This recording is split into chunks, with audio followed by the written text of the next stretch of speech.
if you have time, just dedicate one full day for your family. Wake up in the morning, put on your rubber shoes, tie your kilemba on the head. You have to fit in when you're going to the market, otherwise you'll be overcharged. Dress up accordingly and then hit the road.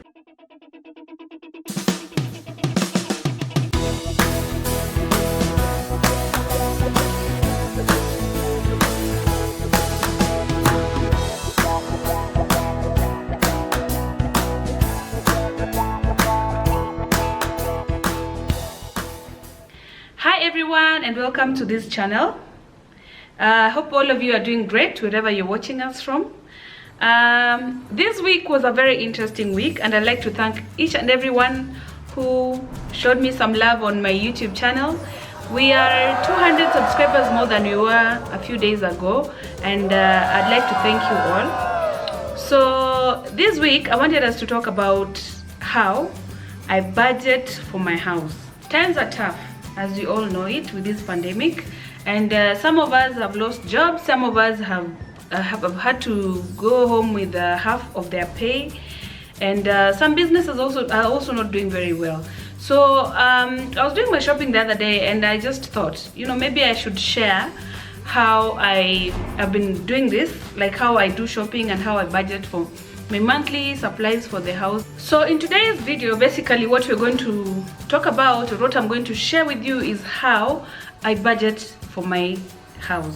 So I hope this video is helpful to someone out there who's struggling with budgeting, and also your budget doesn't have to be like mine. If it is small or bigger, I mean, the idea is still the same, and also the families vary, so depending on your family, you can budget according to that. Okay, the first thing that I do before I start any kind of shopping is to sit down and do a menu.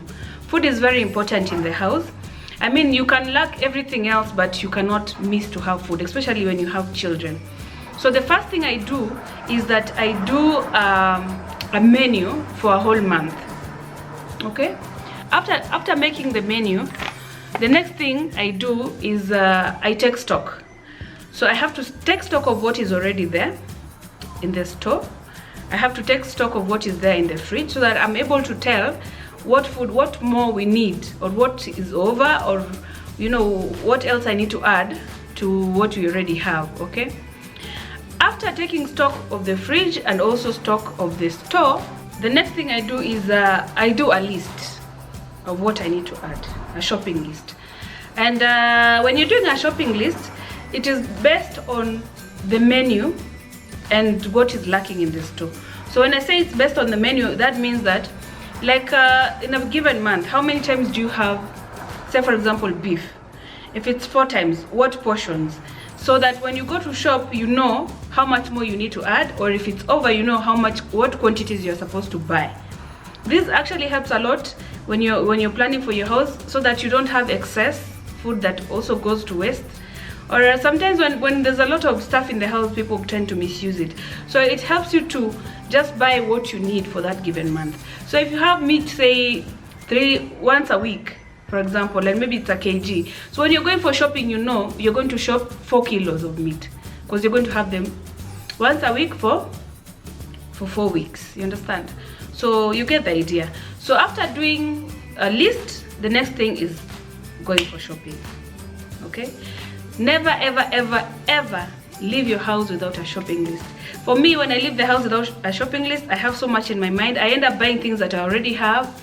I get really confused. Sometimes you get there and you get shopping, you get happy and excited, you buy other things that you really don't need in the house.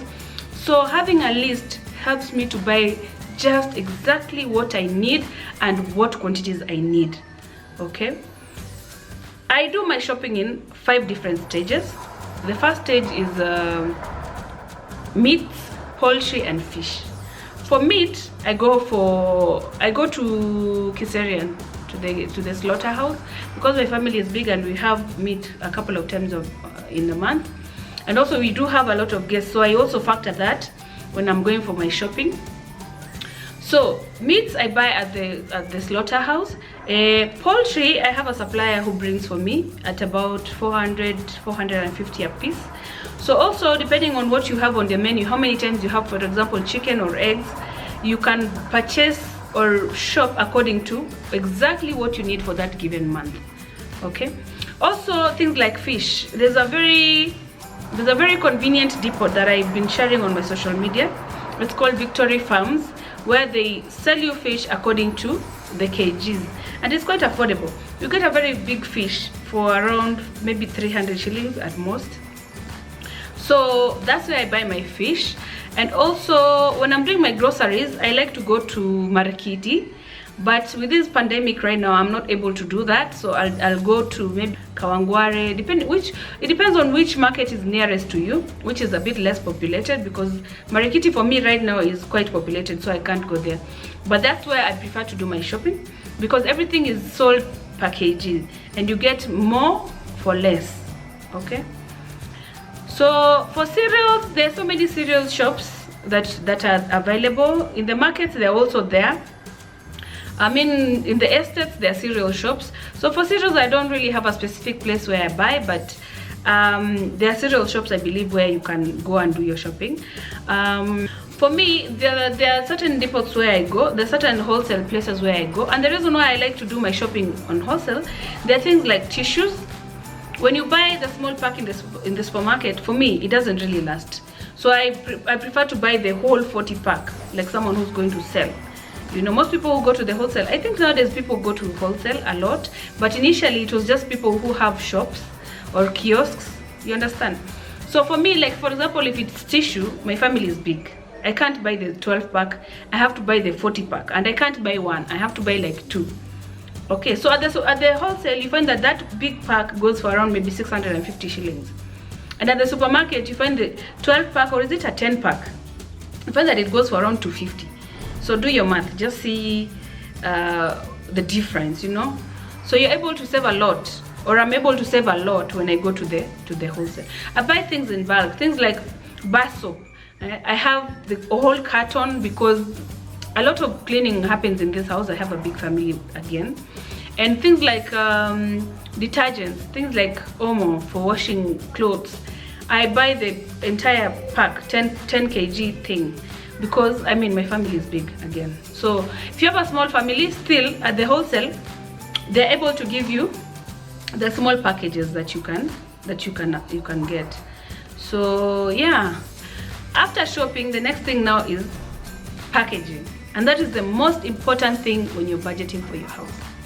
Okay, so once you come from the market, there are things that you need to put in the fridge. For me, things like greens, managus, sagas, all the greens are boiled and they are packed and they're stored in the fridge.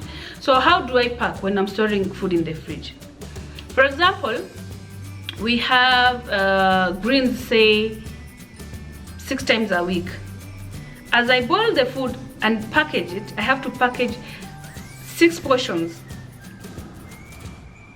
times 4, because it's 6 times 4 times 6 times in a week, and there are 4 weeks in a month.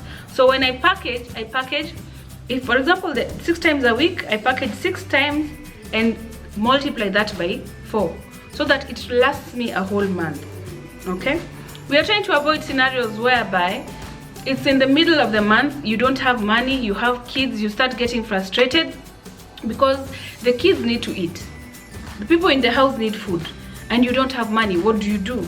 So the first thing you do when you get money, or your salary, or if it's business, when you get your earnings, the first thing you do at the beginning of the month, before you do anything, is budget for food. For at least that's what I do. Once I sort food and everything else in the house for a whole month, if it is milk, you buy the boxes, the long life boxes, and you calculate how many boxes you need for the entire month. Do your calculation. If you take 2 packets of milk every day, that box has how many? Is it 12 packets? Do your math. Buy according to how many times you buy for a whole month, so that you don't have this issue of you wake up in the morning, people don't know what they're having for breakfast.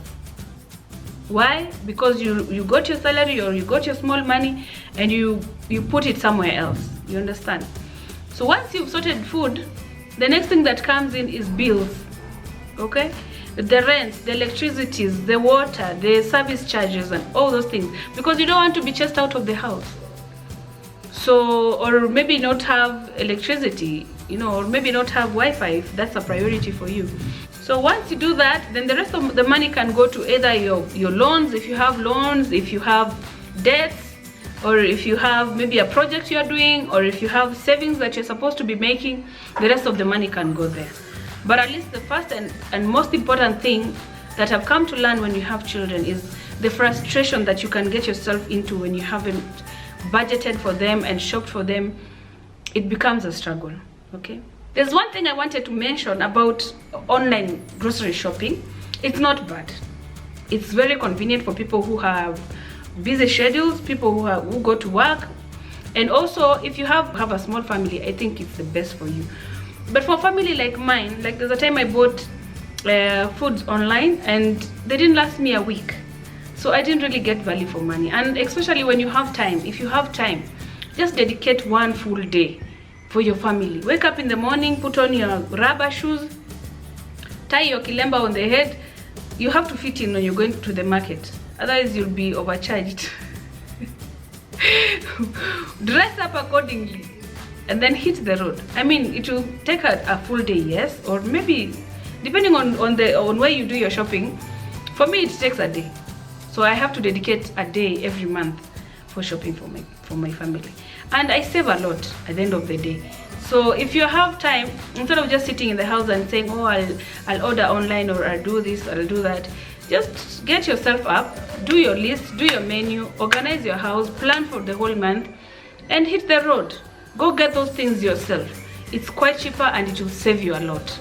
Yeah, so that's it for today. And remember, this is just my way of doing it. If you have any other ways that are easier, you can share in the comment section below so that we can all learn from one another. And I hope this information is helpful or beneficial to someone out there, so that now you're able to actually sit down and do your budget for a whole month. It's actually a thing and it saves a lot. So okay, yeah, thanks guys for watching. I hope you enjoyed this video, and remember to subscribe to my channel. Okay, bye bye.